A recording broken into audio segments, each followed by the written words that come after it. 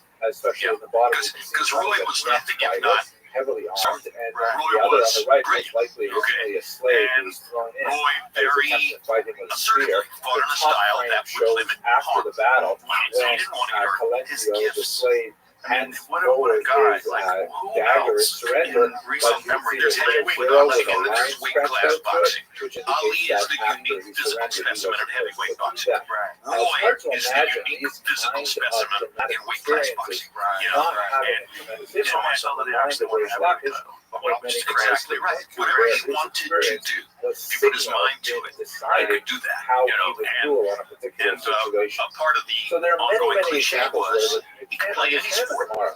He could be great in football, basketball, baseball, etc., etc. And of course, he Far did more common go through are the theatrics of passages playing a best basketball game understood on the and same have day that the he fought relevant a fight, context. which was so for crazy. example, It was insane. It was so Seminars crazy. relating That to was Bar his Kokhba talent and was the great insane. support But that he's also like, he was just showing people, he was kind of playing with his food. He's like, I can play a see an basketball example game of the and then go points that and he easily created. win a fight This was same actually night. a silver It's interesting. tetragram, You used the phrase playing with his food. And I like it. Roy liked to play with his food. heated up, and these stamps with Sometimes Jewish you do images. On things the left, because you you see can. an image Right. of What the he could Beis do. Hamikdash, the temple, and on the right you see I mean, his what speed appears was to be so a lulav, preposterous. When he would another obviously forego the religious symbol. jab to And lead here you with get a left sense hooks, with which the is so Paleo crazy. When he stood against the script ropes on in these Miami points against that Glenn Bar Kelly, Kokhba he was put both hands behind his back and made Kelly miss in the head with one straight hand and knocked him out. That's Roy Jones. That was incredible.